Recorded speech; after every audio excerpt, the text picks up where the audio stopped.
Selamat datang di channel Dunia Pendidikan. Sebelum lanjut, mari kita dukung channel Dunia Pendidikan ini dengan cara like, subscribe, komen dan share kepada semua orang agar info ini tidak berhenti di sini saja dan jangan lupa tekan lonceng agar kalian tidak ketinggalan info terbaru lainnya dari channel Dunia Pendidikan. Terima kasih. Soal nomor 26. Siapakah penyelenggara pemilu di Indonesia? A. KPU dan Bawaslu. B. KPU, Bawaslu dan DKPP. C. KPU dan DKPP. D. KPU. E. Semua salah. Jawaban soal nomor 26 adalah B. KPU, Bawaslu dan DKPP. Soal nomor 27. Kewenangan melakukan koreksi terhadap putusan atau rekomendasi yang disampaikan kepada KPU adalah A. Bawaslu. B. DPR. C. Kemendagri. D. DKPP. E. Komnas HAM. Jawaban soal nomor 27 adalah A. Bawaslu. Soal nomor 28. Perselisihan antara KPU dan peserta pemilu mengenai penetapan perolehan suara hasil pemilu secara nasional disebut dengan A. Perselisihan kepengurusan partai politik. B. Perselisihan hasil pemilu. C. Perselisihan atas putusan mahkamah partai. D. Perselisihan dalam pemutakhiran data.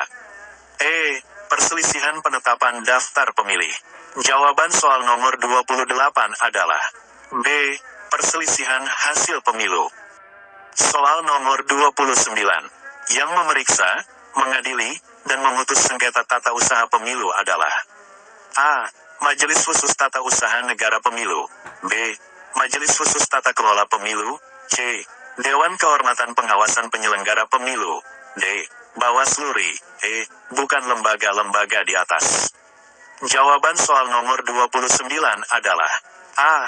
Majelis Khusus Tata Usaha Negara Pemilu. Soal nomor 30. Pada masa pemilu Orde Baru penyelenggara pemilu disebut A. Lembaga Panitia Umum. B. Lembaga Pemilihan Umum. C. Panitia Pemilihan Umum. D. Panitia Pemilihan Indonesia. E. Petugas Pemilihan Umum. Jawaban soal nomor 30 adalah B. Lembaga Pemilihan Umum. Soal nomor 31. Sejak kapan lembaga penyelenggara pemilu tingkat kabupaten dipermanenkan? A. Pemilu 1999. B. Pemilu 2004. C. Pemilu 2014. D. Pemilu 2019. E. Pemilu 2017. Jawaban soal nomor 31 adalah D. Pemilu 2019. Soal nomor 32. DKPP menyusun kode etik untuk menjaga kemandirian, integritas dan kredibilitas para penyelenggara pemilu. Penyusunan kode etik itu dilakukan dengan melibatkan A. KPU dan Bawaslu. B. MK dan Presiden. C. KPU dan MK. D. Bawaslu dan MK. E. Bawaslu Provinsi dan Bawaslu Kabupaten Kota. Jawaban soal nomor 32 adalah A. KPU dan Bawaslu. Soal nomor 33. Pada desain konstitusional pemilu 1999, pelaksanaan pemilu dilakasnakan pada hari A. Pada hari libur atau hari yang diliburkan. B. Pada hari Minggu. C. Pada hari kerja. D. Pada hari kalender. E. Pada hari kemerdekaan. Jawaban soal nomor 33 adalah A. Soal nomor 34. Undang-undang pemilu yang pertama kali memuat ketentuan bahwa setiap 3 calon terdapat sekurang-kurangnya 1 perempuan adalah A. Undang-Undang nomor 12 tahun 2003. B. Undang-Undang nomor 8 tahun 2012. C. Undang-Undang nomor 3 tahun 1999. D. Undang-Undang nomor 10 tahun 2008. E. Undang-Undang nomor 7 tahun 2017. Jawaban soal nomor 34 adalah D. Undang-Undang nomor 10 tahun 2008. Soal nomor 35. Partai politik pemenang pemilu 1999 adalah A. Golkar. B. PDI Perjuangan. C. Demokrat. D. PPP. E. Gerindra. Jawaban soal nomor 35 adalah B. PDI Perjuangan. Soal nomor 36. Pengusulan calon pengganti antar waktu anggota DPRD Kabupaten Kota dilakukan oleh A. KPU Pusat, B. KPU Provinsi, C. KPU Kabupaten Kota, D. Bawaslu, E. DKPP. Jawaban soal nomor 36 adalah C. KPU Kabupaten Kota. Soal nomor 37. Peserta pemilihan dapat mengajukan keberatan terhadap keputusan KPU Provinsi atau KPU Kabupaten Kota kepada Bawaslu Provinsi atau Kabupaten Kota dalam jangka waktu berapa hari kerja terhitung sejak keputusan KPU Provinsi atau Kabupaten Kota ditetapkan. A. 3 hari kerja, B. 5 hari kerja, C. 7 hari kerja, D. 9 hari kerja, E. 14 hari kerja. Jawaban soal nomor 3. A. 3 hari kerja. Soal nomor 38. Jumlah partai peserta pemilu 1999 adalah A. 24 partai, B. 12 partai, C. 16 partai, D. 48 partai, E. 38 partai. Jawaban soal nomor 38 adalah D. 48 partai. Soal nomor 39. Hak penyandang disabilitas untuk memilih, dipilih, dan sebagai penyelenggara pemilu diatur dalam Undang-Undang Nomor 7 Tahun 2017 pada pasal berapa? A. Pasal 3, B. Pasal 2, C. Pasal 5, D. Pasal 4, E. Pasal 6. Jawaban soal nomor 39 adalah C. Pasal 5. Soal nomor 40. Dalam Undang-Undang Pemilu, pasal berapakah yang mengatur tentang kewenangan KPU? A. Pasal 10, B. Pasal 11, C. Pasal 12, D.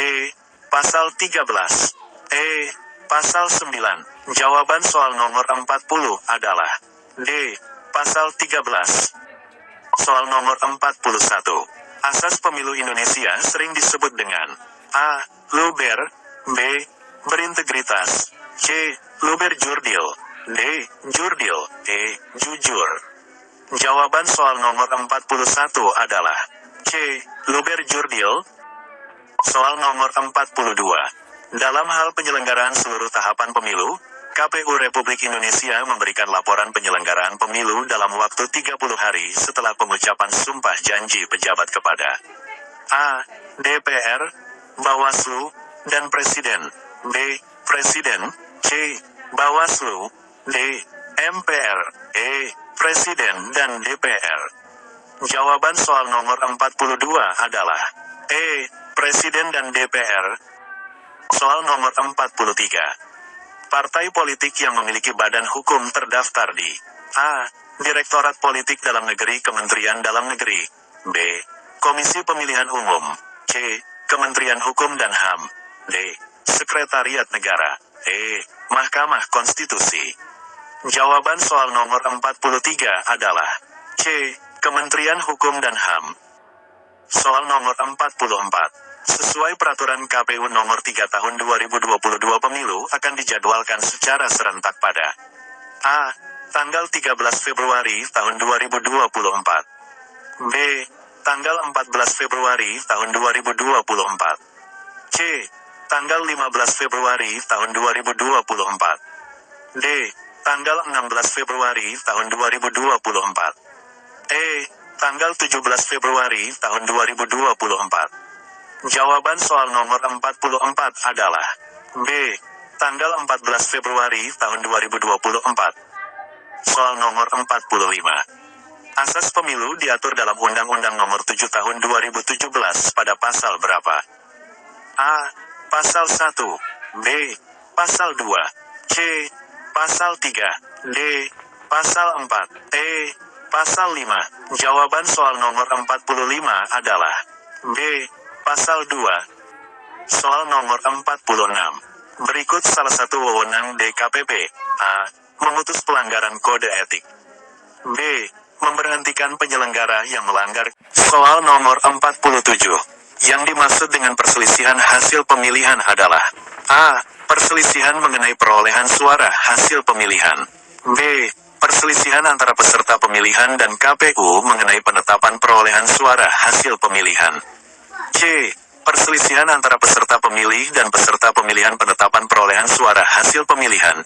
D. Perselisihan antar peserta pemilihan mengenai penetapan perolehan suara hasil pemilihan. E. Perselisihan antara KPU Provinsi atau KPU Kabupaten Kota dan peserta pemilihan mengenai penetapan perolehan suara hasil pemilihan. Jawaban soal nomor 47 adalah B. Perselisihan antara peserta pemilihan dan KPU mengenai penetapan perolehan suara hasil pemilihan. Soal nomor 48. Ada berapa kali pelaksanaan pemilu pada masa Orde Baru? A. 6 kali. B. 7 kali. C. 8 kali. D. 9 kali. Jawaban soal nomor 48 adalah A. 6 kali. Soal nomor 49. Tugas pengawasan terhadap jajaran KPU dan Bawaslu dilakukan oleh A. DKPP, B. BPKP, C. Mahkamah Agung, D. Mahkamah Yudisial, E. Polisi. Jawaban soal nomor 49 adalah A. DKPP. Soal nomor 50. Peserta pemilu nasional pada pemilu 2014 berjumlah A. 12 ditambah 3 parpol lokal Aceh, B. 12 ditambah 4 parpol lokal Aceh, C. 13 ditambah 3 parpol lokal Aceh, D. 13 ditambah 4 parpol lokal Aceh. Jawaban soal nomor 50 adalah A. 12 ditambah 3 parpol lokal Aceh.